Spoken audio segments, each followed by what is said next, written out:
Before we start, pretend you're reading. Okay.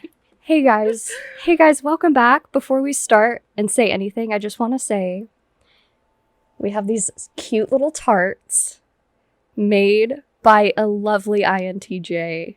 I mean, trust me, I could never. Oh right. my god, what did I name him? I don't even remember his name anymore. Okay. I'm going to pretend to read and we'll get started. What was his name? If anyone can come up with a name for my pet bunny here. I had a really good name for him. It was like a middle-aged man's name. It was a middle-aged man's name, and it was just so perfect. Like, was it Alfred? No. Albert? No, that's the raccoon. That's the raccoon. Oh, it was so good. This is really gonna bother me the whole episode. Gregory? No.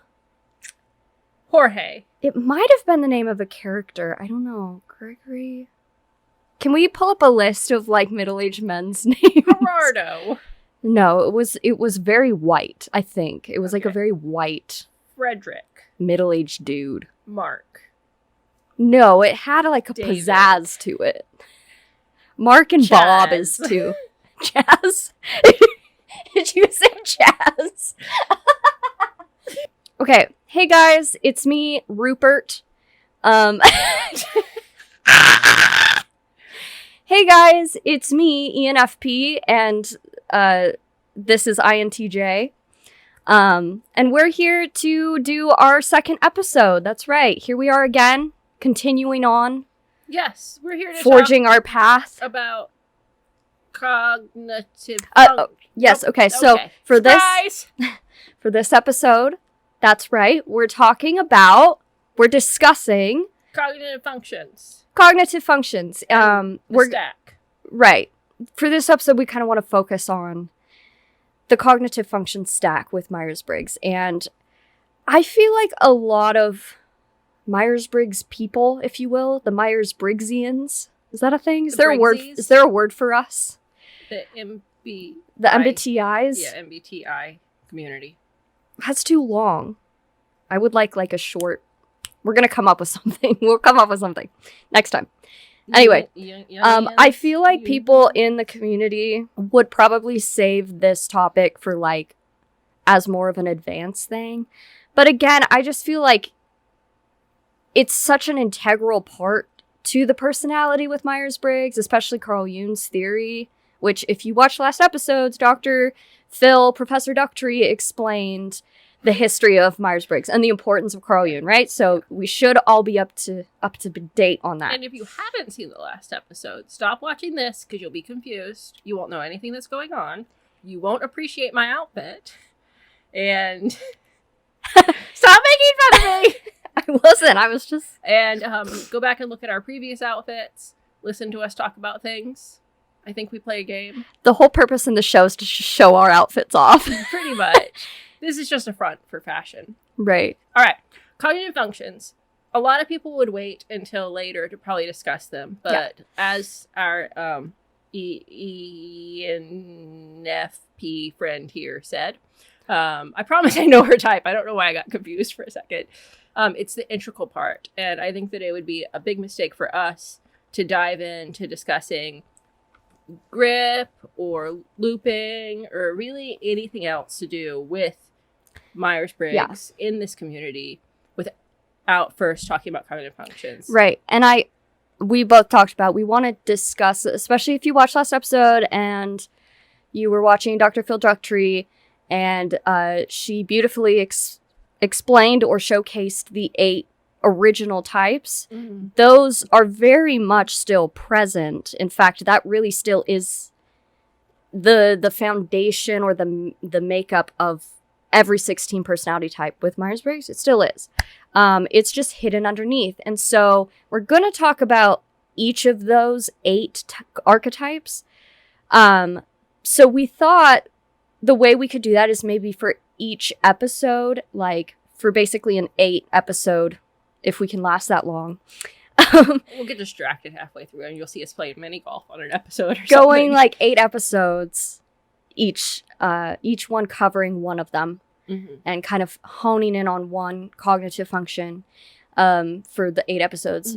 But before we even get to that, we thought we'd take this episode to first explain the function stacks. So that is what the cognitive functions will fall into. And so it's important to know what that is. Yeah. As we dive into it, the reason we want to talk about the function stack and why it's important, basically, with any of the 16 types, you see the 4 letters. That's kind of our surface, right? And as I discussed last episode, the 2 letters that really matter, or that really are the main factor pizzazz in each type, are the 2 middle letters. So either S or N and T and F, those are going to be the major types. So the E and the I and the J and the P, ultimately, they help support, if you will, they kind of help support those 2. Just arrows pointing to things. The perceiving and judging functions in the middle. They kind of support that. They interact with those functions, and that's where you get personality. We're borrowing from Carl Jung, basically. So Carl Jung, his original personality theory was simply just function stack. So really quickly, before we continue on, we're going to pass it to Professor Duck Tree, and Duck. It is going to explain a little bit more about the cognitive function stack and a little bit more of the science behind it. Right. And we're going to have a snack break. Snack break. See you soon. Hello. Hi, it's me again. I'm back. Dr. Duck, except I may or may not be an actual doctor. Last week, we discussed the history of the Myers Briggs type indicator, which, as you'll recall, this included the original theory of personality from Carl Jung himself. This week, we're talking about the function stack, which not only played a large role in Carl Jung's original theory of personality, but still plays an important role in the 16 personalities under the Myers Briggs umbrella. As you'll recall from our last episode, Carl Jung listed 8 personality archetypes in his original theory. Those were the 4 perceiving functions: introverted sensing, introverted intuition, and extroverted intuition, and the 4 judging functions: introverted feeling, introverted thinking, and extroverted thinking. Now, Jung didn't see an individual as only using 1 or even 2 of these. Instead, he saw them as using a stack of 4 of these functions placed in order of importance to the individual. The first function here, or the dominant function, is the driving force of the personality. It is the most conscious to the individual.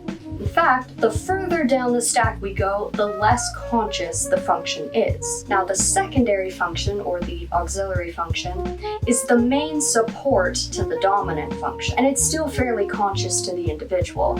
In fact, you could argue these 2 functions are really the main source of the personality. The auxiliary function really provides balance. If you are led by perception, for example, your auxiliary function is going to be the opposite. It's going to be a judging function.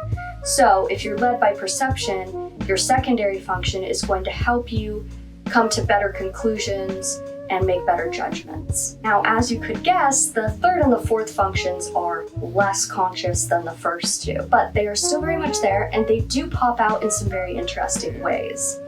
The 3rd function we would call the tertiary function. The tertiary function isn't usually as important as the first 2 functions, and usually it's something that's developed more as you grow older into your midlife. Like the auxiliary function, the tertiary function is there to provide a type of support, and it's always the opposite of the auxiliary. In other words, the 3rd is always opposite to the 2nd. So let's say someone uses thinking in their secondary, they're going to use feeling in their 3rd. If someone uses sensing here, they're going to use intuition as their 3rd. It's always mirrored to each other, if you will. Lastly, in the function stack is the 4th, or inferior function. Now, the inferior function is very interesting. It's obviously the least conscious in the stack, And it usually only pops up in times of extreme stress, but it also pops up in some other interesting ways, which we will talk about later in the episode, so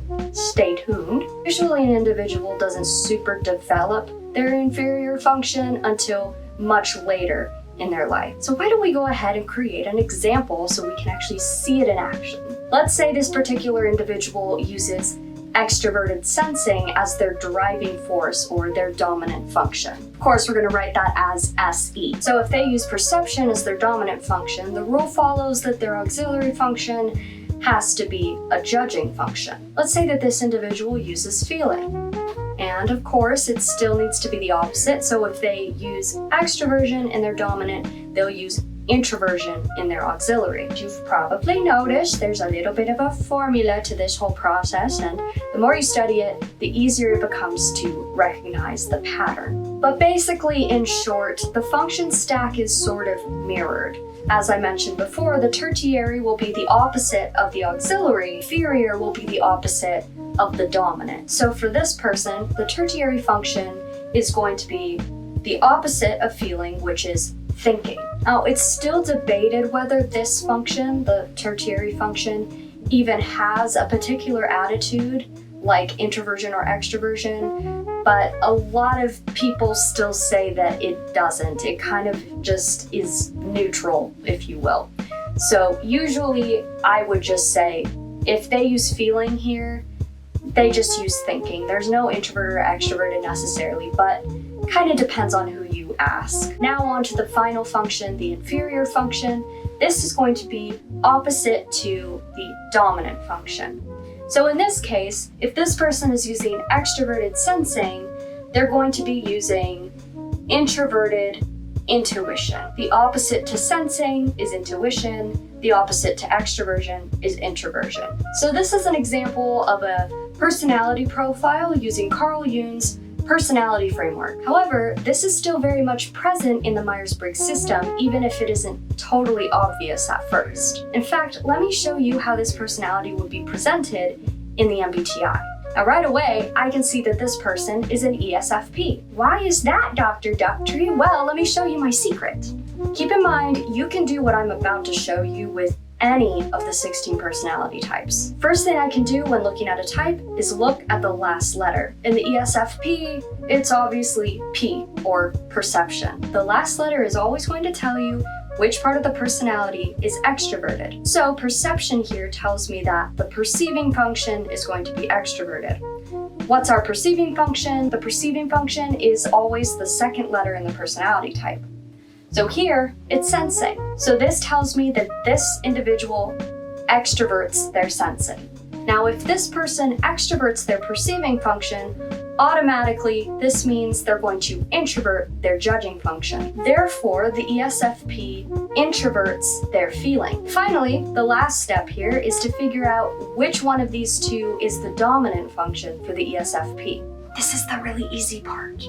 All you have to do is look at the first letter. For the ESFP, obviously, it's extroversion. So this means their extroverted function is their dominant function. So the ESFP's dominant function is extroverted sensing. This means their auxiliary is introverted feeling. So it's actually pretty cool that you can use the 4 letters in these personality types to tell you what the first 2 functions in someone's function stack are. Once you can figure out this secret formula or decipher the code. And of course, once you have these first 2 functions figured out, it's pretty quick and easy to figure out the last 2 functions in their function stack. Because remember, they're always just mirroring the first 2 or the opposites of the first 2. To close this all out, we'll do one more very quickly, just for fun. Just to show you that this formula works just the same every time. Let's use INTJ as a quick example. First, look at the last letter, J for judging. This means their judging function is going to be extroverted. So the INTJ extroverts their thinking. Now, of course, this means that our perception function will be introverted. Finally, we need to figure out which of these is the dominant function for the INTJ. We do this by looking at the first letter.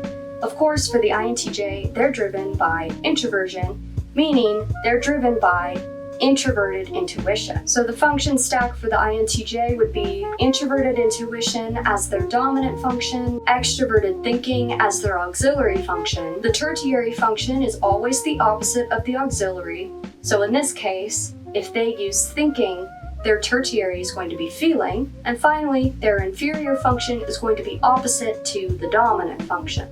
In this case, the opposite of introverted intuition is extroverted sensing. And there we have it, folks, the function stack for the INTJ. Again, the more you practice this formula, the easier it becomes to see the pattern each time. I really love this subject because I think it really shows how intricate and detailed the 16 personality types really are. I don't know, I think it's just really cool. It's like a hidden puzzle within the personality that's fun to figure out. That's all for today's lesson. I hope you learned a thing or two. Now go grab yourself a sody pop and enjoy the rest of the episode.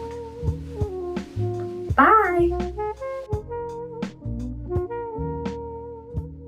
Oh, it's minty. Mm-hmm. Did you put mint in it? Mm-hmm. Ah! Ah! Why do I get so messy? Thank you, Dr. Professor Phil Ducktree. Yes, thank you. That was a really good explanation of something. Right. Okay. So, yeah. Essentially, with the function stack, you've got your dominant, your auxiliary, your tertiary, and your inferior. That's kind of like the main terms people use. With the Myers Briggs Foundation, refers to them as that.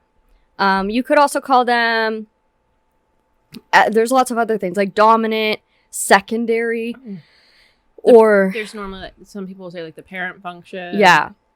Parent function. People might refer to the inferior as the baby or the child, which also could make sense. It's a good metaphor. I think, yeah, the metaphor of the car is a really good one. Yeah, like a lot of times, yeah, if you could picture your brain as a car, and most of the time, your dominant function is driving the car. Every once in a while, you need the parent, the auxiliary, to come drive the car. And sometimes the baby takes the wheel. And as you could assume, it can get a little wacky, a little wild, a little messy, a little dangerous even.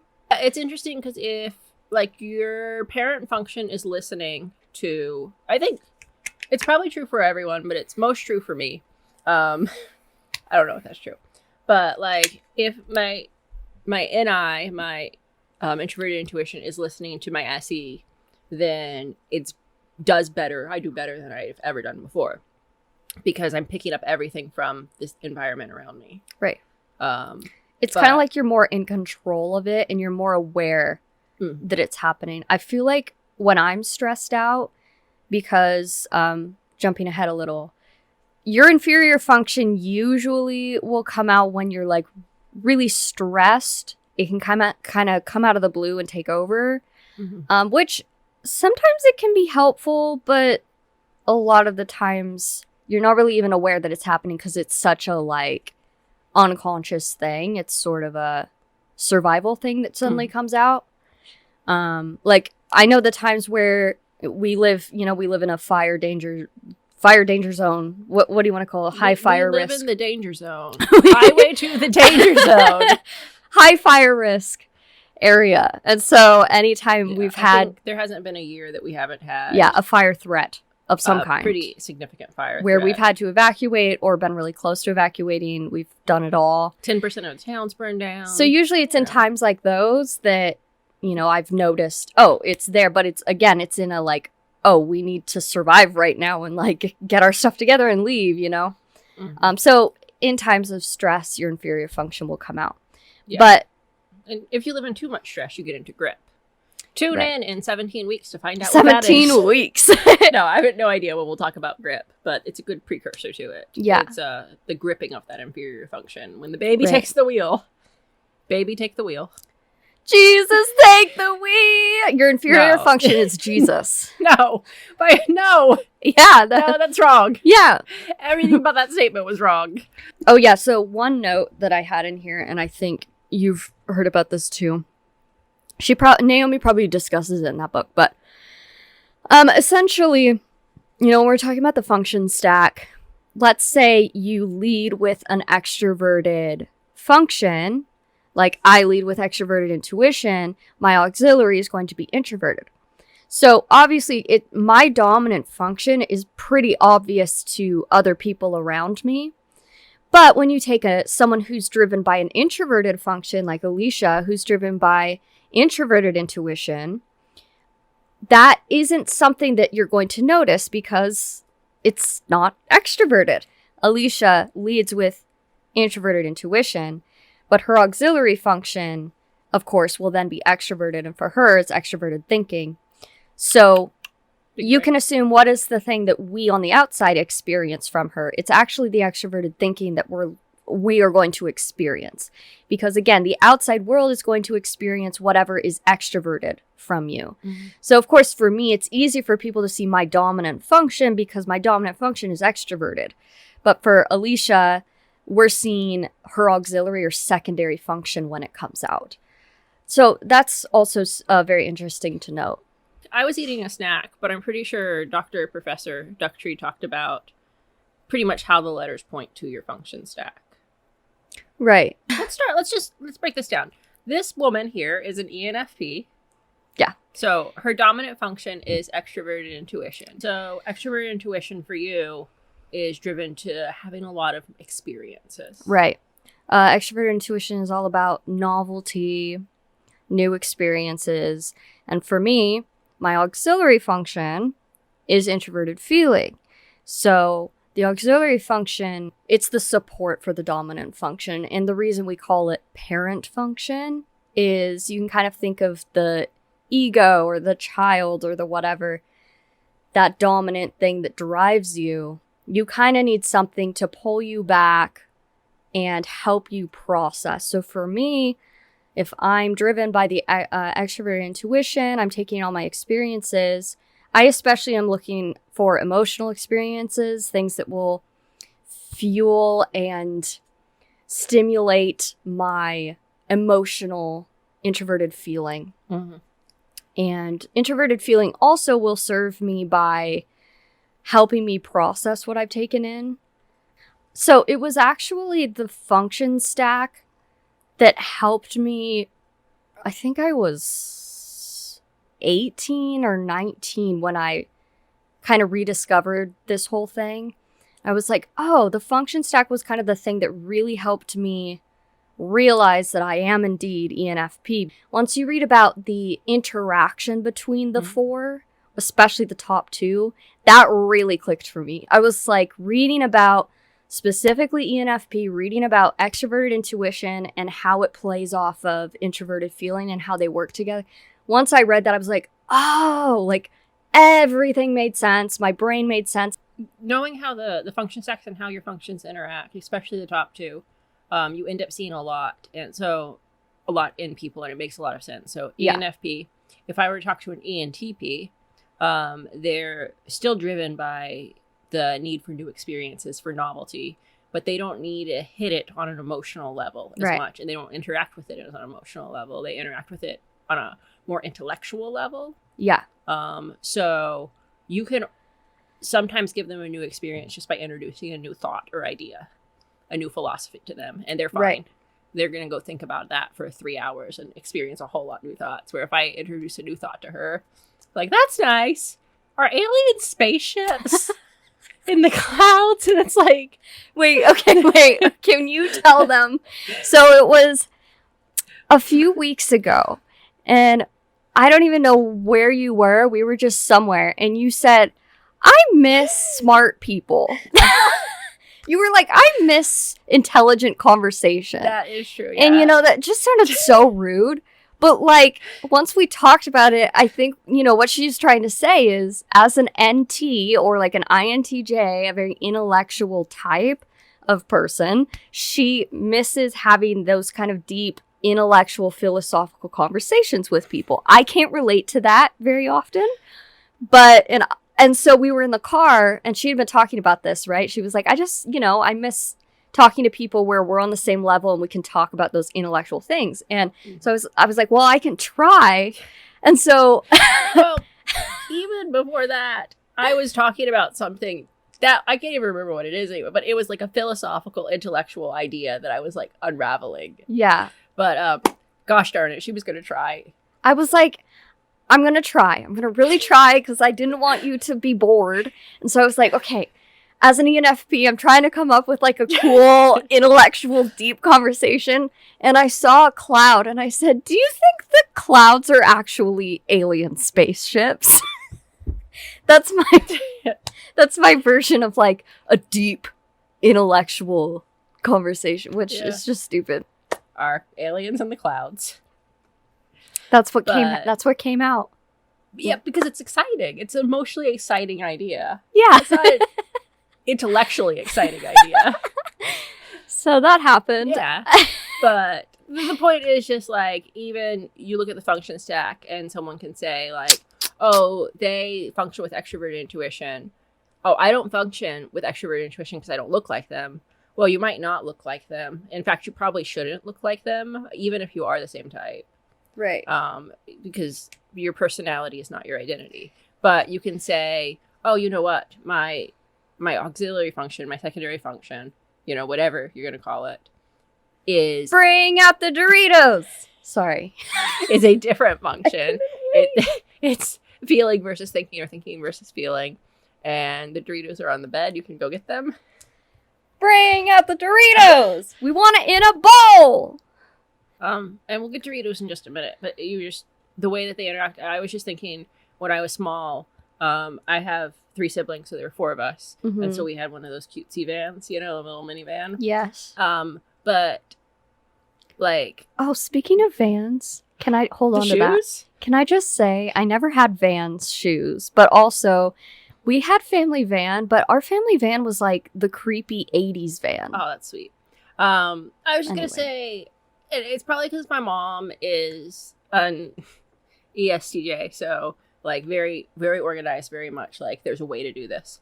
But there's pretty much assigned seating in the minivan, so like how we all interacted and even how we sat made like long trips feasible. So very organized. Your mom must have been a J. I just said my mom ESTJ, strong J, very strong J, very much the teacher, but like. I mean, it also just created a dynamic for traveling that was really like a lot different than even if like my younger brother and I switch seats, or my sister and my brother switch seats. Right. It's a good analogy. It's a good metaphor. So, dominant auxiliary. Tertiary. There really isn't much to say about tertiary. We're going to talk about tertiary so hard. Yeah, all the juicy details. It all hinges on the tertiary. The third child right there. I do have one interesting thing to say about tertiary, that I took the Enneagram test about a year ago, and if you don't know what I'm talking about, then you don't know what I'm talking about. We'll talk more about Enneagram on another episode. I took the test for the Enneagram, and I've taken it a few times, but I had to take it for a class. And obviously I'm 7, which always happens. 7, but what was interesting is seeing that the second option was 5. And, especially as an ENFP, especially a 7, like to have 5. But if you understand Enneagram, I think that was cool because 5 is your place of growth. And so I was like, oh, that's cool to see that I've grown in my 5, if you will. Or what it's saying is I've grown in my like logical thinking, stopping and thinking things through, sort of that intellectual, taking a logical approach to things, which apparently I've grown in, which is a cool thing. But the thing with the tertiary is an ENFP that is way better with their logic and seems to be much more balanced in that has probably really developed their tertiary. So for you, yours would be feeling, right? Mm-hmm. So I think you actually are a good example. You've probably really developed your feeling, so you actually are very in tune with your tertiary function. And not everyone is. Hello! A wild Laura appears. I am ISTP. Yes!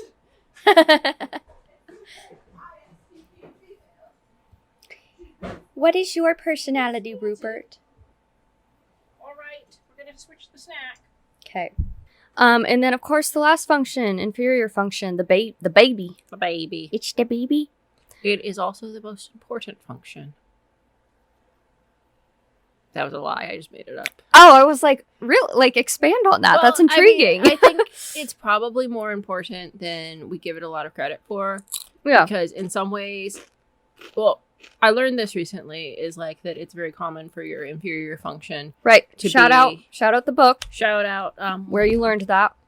This book here, Was That Really Me? Was That Really Me? Naomi Quank. Naomi Quank is actually like, yeah, she's friends with Isabel Briggs Myers. Yeah. Like she's part of the crew, if you will. It's not uncommon for that to be a place where you're able to unwind and where your hobbies are going to come out, and a place of relaxation.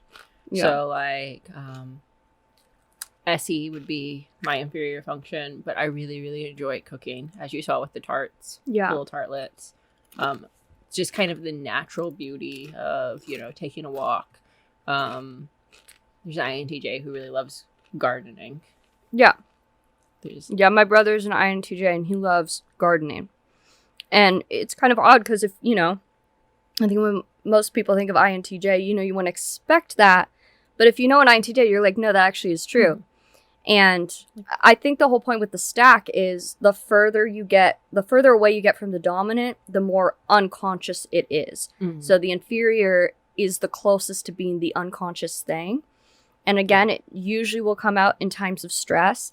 But like you're saying, it's not all bad. It's not, even when it is in stress, it's not all bad. Usually it's actually a helpful tool. Mm-hmm. But it's kind of cool that in a way you can actively use it. And like she even has pointed out, like she can tell almost when I'm doing well or not well by how engaged I am in cooking and looking at pretty things and putting together like fashionable outfits, like things like that. Because that's the part of me that like kind of the lets loose and has a better time, where yours is SI. I will say, so for myself, the more, we've both been thinking about this, so I've been thinking more about it. I was thinking about it last night, and I was like, now that you mentioned that, I just thought too, I was like, no, it's actually true. I know I'm kind of at my best when I can use my inferior function in a leisurely way, and usually that comes through for me because my inferior function is introverted sensing. For her, it's extroverted sensing. Yeah. But introverted sensing for me comes through by, I love to organize things. And for me, it's very much just a private, like, in my free time type of thing. It's not like I am driven by that at all. This is not me at all. But I love, like, for example, I love Pinterest. I'm always on Pinterest, and I love to organize and do Pinterest boards. Baffles me. I will, I love to, at the beginning of a week, it feels so good to write a list of everything I need to do that week. Or even little things where, like, when I have to pack for a trip, I love to just sit down and write a list of all the things I need to bring and all the little aspects so I don't forget. I love doing that, and I love to organize my room. But not in like such a way where it's driving me. It's kind of just like, oh, this is kind of fun for me. It's like a way to relax. And it's so weird to think that that's picking on that inferior function. You doing like Camp Rock March? No, I'm doing the hold down, throw down. Oh! Put your hawk in the side, move it side to side. Wait. No. Put your hawk in the sky. Did I say side? Put your hawk in the sky, move it side to side, jump to the left, stick it, glide. Duh. Zigzag. All right, so we're going to move on. Our next segment here, which we're going to set up for in a second, because we did not prepare for that yet. Good thing this isn't live. This is going to be awkward. We're going to do a tier list, which this isn't so much a tier list as it is kind of a categorization list. I have seen versions of this list online, like MBTI meme pages and stuff have done this.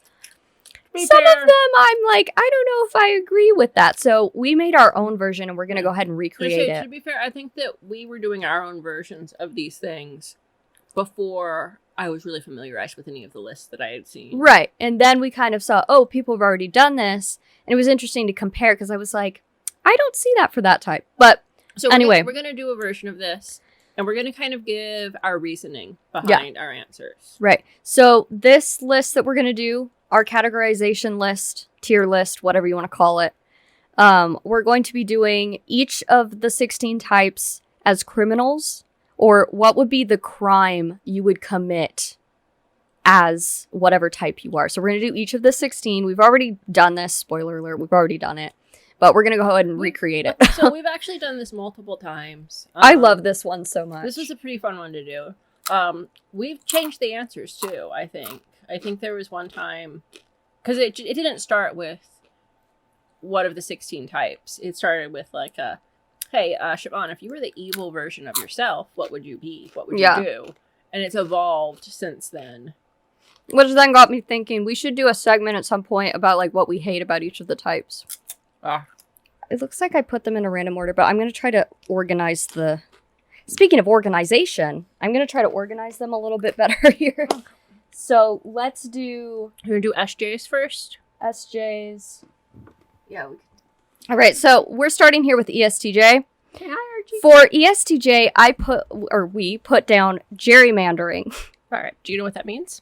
Not anymore. I did at one point. What was gerrymandering? Gerrymandering is when you redraw election lines in favor of your candidate. Yeah. So it's not technically illegal, but it should be illegal because it misrepresents the population of an area. Very it is long. not making fun of a man named Jerry. This is just Parks and Rec. No, it would not be Belgium. I think ISTJ was just straight up murder, but let me see. I saw that Yeah, too. murder. Just straight up murder. Can we discuss that for a minute? Yeah, let's discuss. Did we discuss the ESTJ and gerrymandering? No, I Let's just explained what discuss that. gerrymandering was. Okay, sorry. Back to the ESTJ. So, gerrymandering. A lot of ESTJs are politicians. I've noticed. They're drawn to positions of power. Political, like creating laws, things like Yeah, that. as in they know the rules, and so they know the loopholes in the rules too. Yeah. And I feel like if an ESTJ was being nasty, being a little nasty, that's what they would do. Because they would be in a position like that where they could do something like that. I wholeheartedly agree. All right. ISTJ, just flat out murder. Just murder. Yeah. This one seems a little odd to me, and we can discuss in a minute, because I, like, the ISTJ is the, hey, you kids get off my lawn type. I think that's the only reason is an ISTJ would probably get so fed up, and it takes a lot to get on their good side. Yeah, well, what I was going to think Which is, I like, can kind of appreciate. the ISTJ is similar to the INTJ in the way of, like, there's a certain rigidity about things, Mm-hmm. but also they take themselves much, much more seriously than most INTJs I know, and they take life much more seriously. Yeah, for sure. So I could see them taking things very serious, like that the systems and the rules matter more than your life actually does. When an ISTJ is kind of at their worst, they tend to be very grumpy and cranky, and I feel like they would just snap and be at their wit's end and just kill someone. I love ESFJs. I'm in love with you. Marry me. All right, ESFJ, I think is kind of similar to the ESTP, which we'll get to, but I did ESFJ as... Identity theft? Identity theft. I was like, well, okay, I don't want to spoil ESTP. I don't know if it's But- even identity theft, but like a grandiosity where they're going to play a bigger part than they actually are. Like when I think identity theft, I think of like stealing someone's identity. Right. I think it more of like a The Frank reason, Abernathy type of. the reason I chose identity theft is because they are the chameleon. They are. That's the only reason. Well- They are the masters at being what they need to be for other people. And usually that's an okay thing. That's a cool thing, you know, for most of them. But again, we're talking about in the worst way, they could use that and manipulate that to the point where if it was a crime, you could sum it up, it'd be something like identity theft. They could just full on be someone else. It's Catch Me If You Can, right? Catch Me If You Can, yeah. Yeah. Although he was an ESTP, but kind It's of the similar same idea. It's like you can be what you need to be for, and that's what I was thinking more with an ESFJ. Right. Is like less I'm gonna grab this person's social security number and pretend to be Bob. More I can be whatever I need to be in Yeah. whatever situation I need to be. Right. A lot of power, you know? See, and then you think I'm weird for liking toxic things about an ESTP. Now you understand. It's the same thing. I don't think you're weird for liking those things. I think you're weird for going on a date with a sociopath. It's for that reason I just gave into like how fun it was. All right. ISFJ, right? Okay, Mm. ISFJ was interesting. Wiretapping. Oh, they're so okay. God bless ISFJs you, are you're so nosy. nosy. You're a nosy person. ISFJs are already so nosy.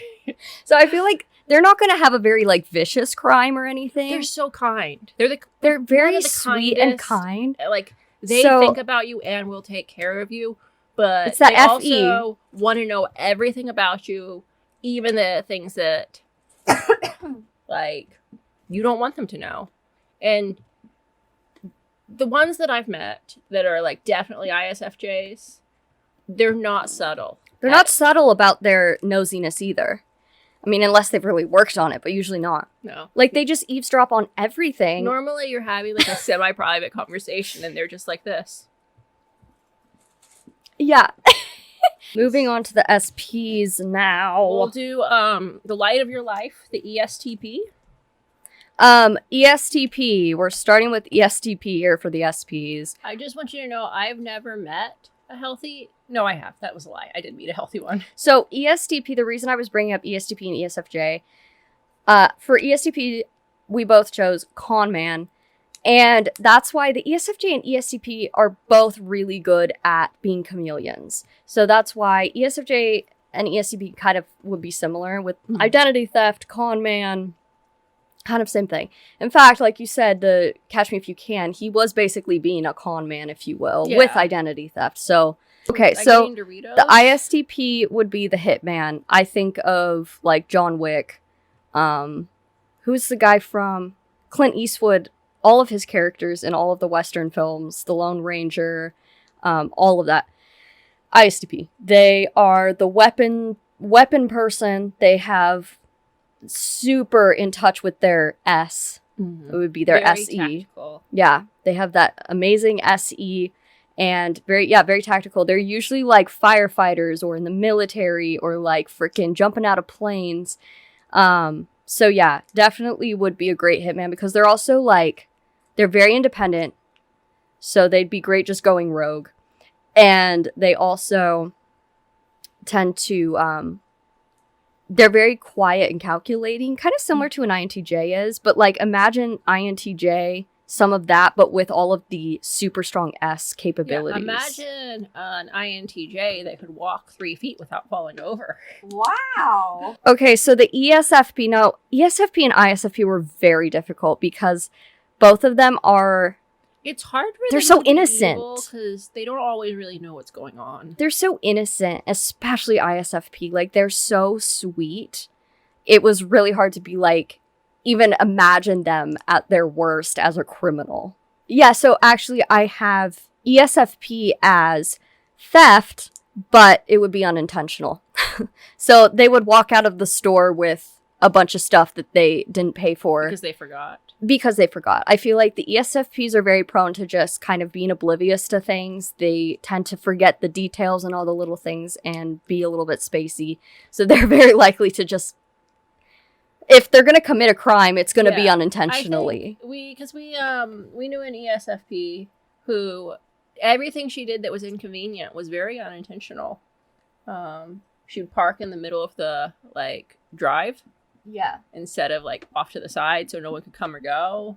She would go grocery shopping right before we were all supposed to meet for a big dinner. Like just things that weren't thought through. Just Yeah. she was in the moment so much. I actually put down right here, verbatim, too innocent to commit a crime for the ISFP. I think There's nothing. the ISFP... Tell me, comment below if there's an actual crime. If you actually know ISFP and what that is. I think we've discussed this. Is there a single crime that they would commit? No. I think the crimes that they would commit would be something that they've been manipulated into doing. Right. ISFPs are the sweetest. I think that they can be, unfortunately, very gullible if they haven't worked on that and, if they're not watching their blind spots and everything. They, unfortunately, can be very gullible if they're not aware of that. And, yeah, I think they could be more easily manipulated to then do something for someone else. But Yeah. it's just, like, on their own. Okay, Um, next, we are going to move on to NT. NF. You want to do I NF? feel like NT is the most evil of all the types. NTs are pretty evil. Yeah. So all of them. Every NT. Oh, the ENFJ. This one was fun. Okay, so this one actually took quite a while to come up with because, again, ENFJs are driven by FE, and we will explain that in more detail, but essentially FE is very much about knowing how the group feels, caring for other people, keeping in tune with the emotions of those around you or the emotions in the environment. So ENFJs are very driven by that. So it's hard to be like, they're not going to commit a crime for their own sake or for their own self. It wouldn't be super likely. So then we had to start thinking. They wouldn't want to hurt anyone. They would want to help people. Right. So you have to start thinking, okay, well then how could someone commit a crime if they're only wanting to help people? An ENFJ would steal something or something like that if it was for their family or like, you know, this type of thing where they have to do something, but it's for the sake of the greater good or something. That could definitely happen. And in that case, in that same vein, we basically said ENFJ would commit something like professional malpractice. ENFJs would end up in like a medical field or in therapy, you know, the therapy, mental health sphere. They're very drawn to somewhere where they could help. They'd want to be a people. pastor, a therapist, a doctor. Yeah. And then so they're going to do what they think is best. Yeah. Regardless of the laws or the patient's wishes. Right. I feel like at their worst, they would commit professional malpractice, perhaps, where it's like, even though maybe the patient doesn't want it or the family doesn't want it, they would like go behind the back and be like, it's for their, you know, I think I know what's best. This is really going to help them. Know, a drug trial, a DNR, like a DNR is a do not resuscitate order. But, you know, they're like, no, I'm going to go past this and give them a live. I'm going to use extra means for their life. Or I'm going to relieve their pain and get doctor-assisted suicide or, you know, whatever that might be. Yeah. Is that, like, for the point of helping them. Yeah. The INFJ I put down as espionage.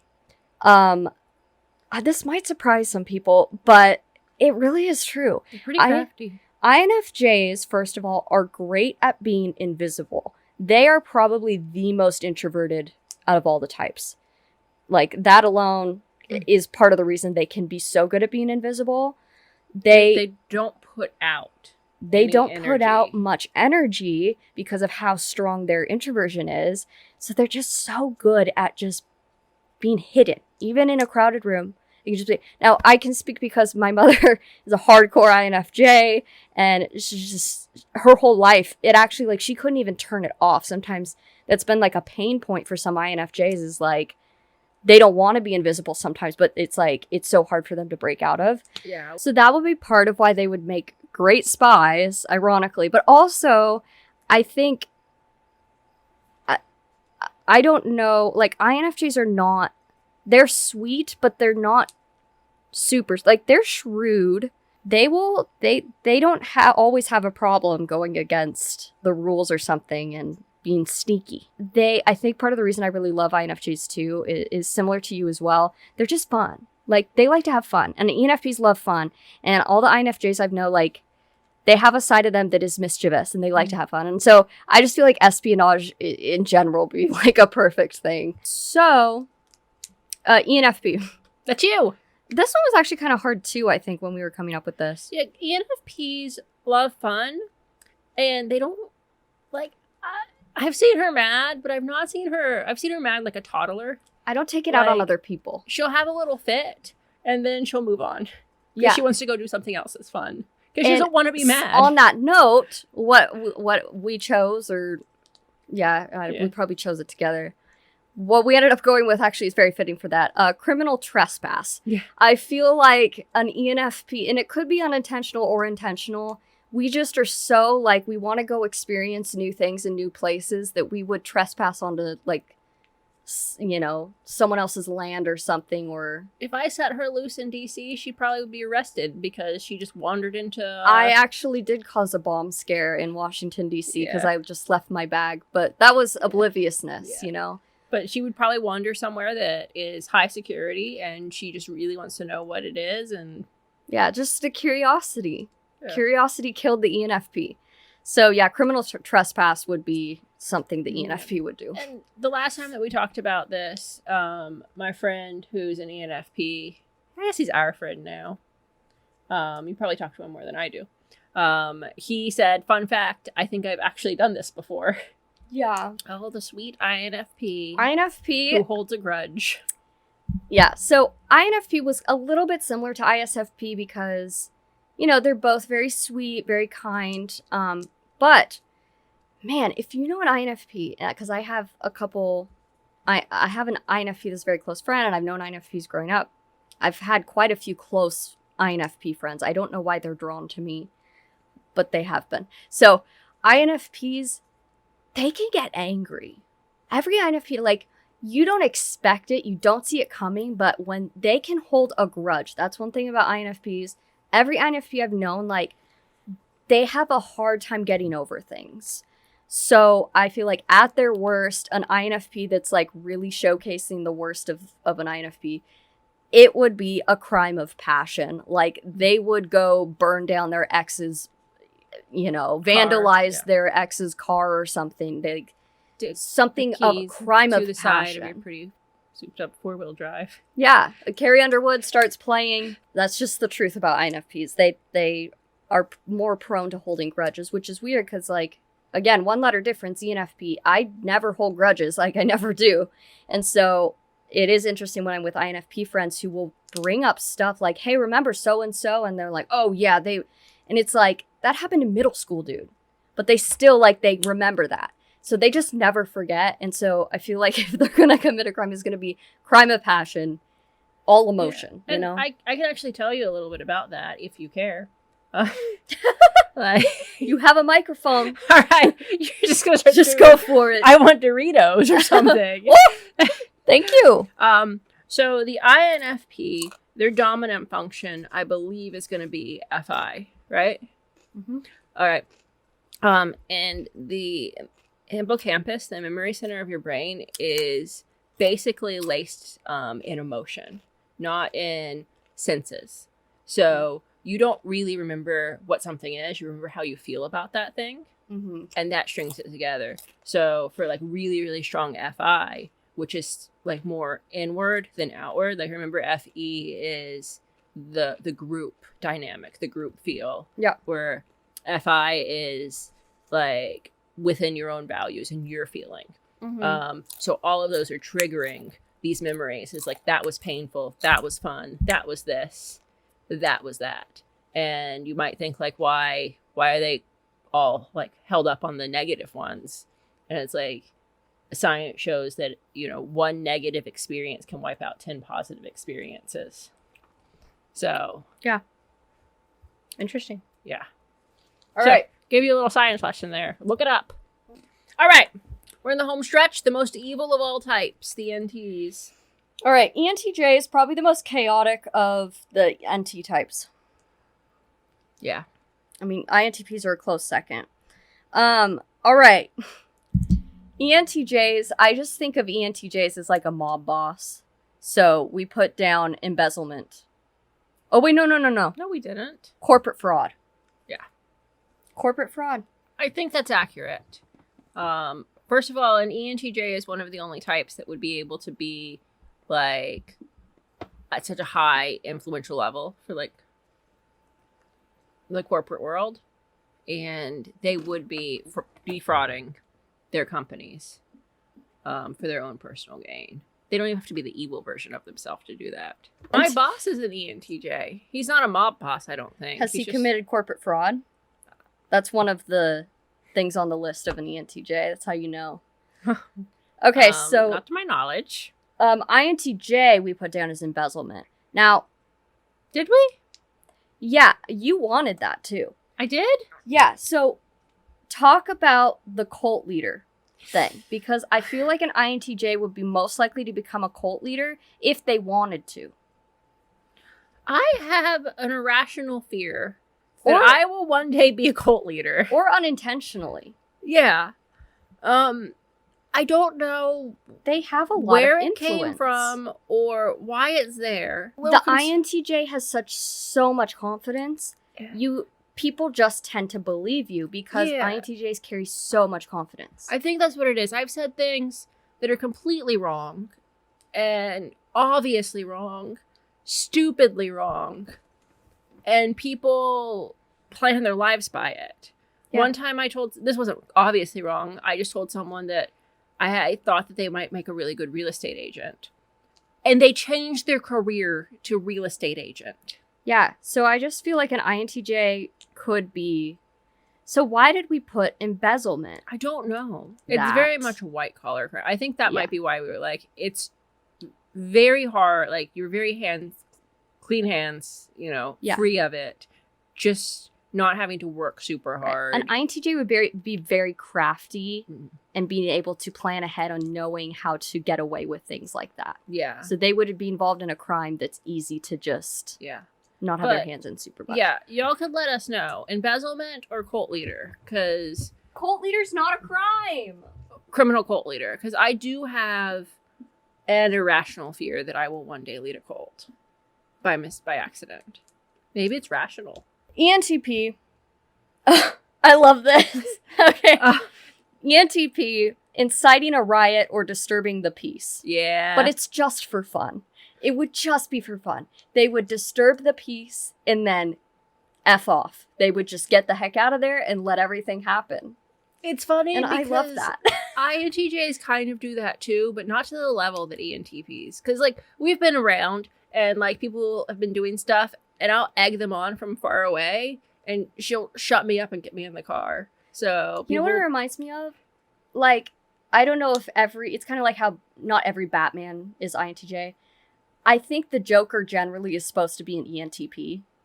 And that is very much like the Joker. The Joker just likes to just kind of mess with people, mess with the system. Yeah. Just to, make a point or get people riled up. Yeah. And we actually do know an ENTP that we told them this, and they said, oh, yeah, I started a fight in school once. Just for fun of it. Yeah. I think that, the ENTP also just wants to know... It's the new thought activity, the novelty of a new thought. Yeah. And so it's what would happen if we did this? Oh, that's what would happen. Right. Okay. Right. I love it so much. All right, our final one, the INTP. This one's funny because it's not even a crime. It's conspiracy to commit a crime. Oh, yeah. Because we were both talking, I feel like an INTP just would never get to the point of committing the crime. They don't have great follow-through. They don't have good follow-through. Or they would try to come up with a plan for committing the crime and it wouldn't work out. And so it's just they can never quite get there. Whereas the INTJ could. I feel like, who's the guy from Despicable Me? Gru? Yeah. I've never seen it, sorry. I feel like, and I haven't seen it in so long, but that's a very Gru that make a plan, we're going to steal the moon, whatever. It's ridiculous, it's out of sight. I'm going to go for it. Ideas and dreams and plans. And then it's absurd. It doesn't work out. And something else entirely happens. You end up adopting 3 orphans and you're happy and fine. And that just feels, I don't know if the character is an INTP because it's been probably 10 years. INTJs are just typically villains. So there's so much you could go down. There's a lot of routes you could say.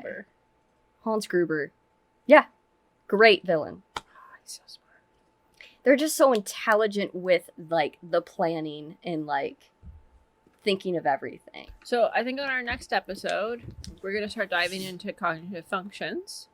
We're going to get specific. We'll probably start with any, because we've talked about it so much.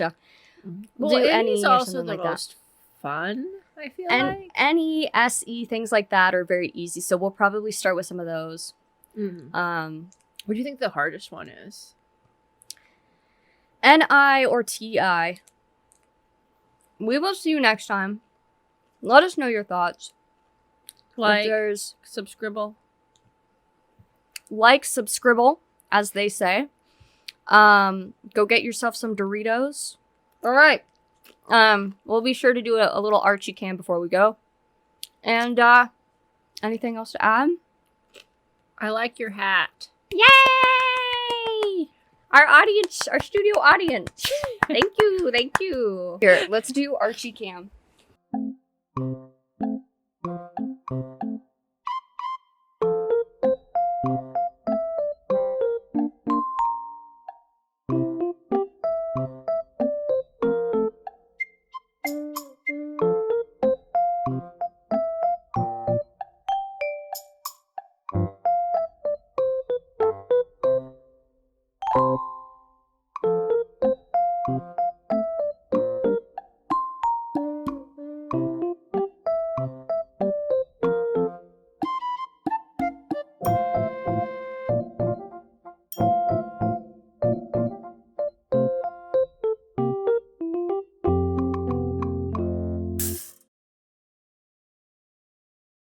We're all flies in a web. Alisha is the spider. The INTJ creeps in to murder you. And that is a metaphor I for your brain. Never murdered anyone.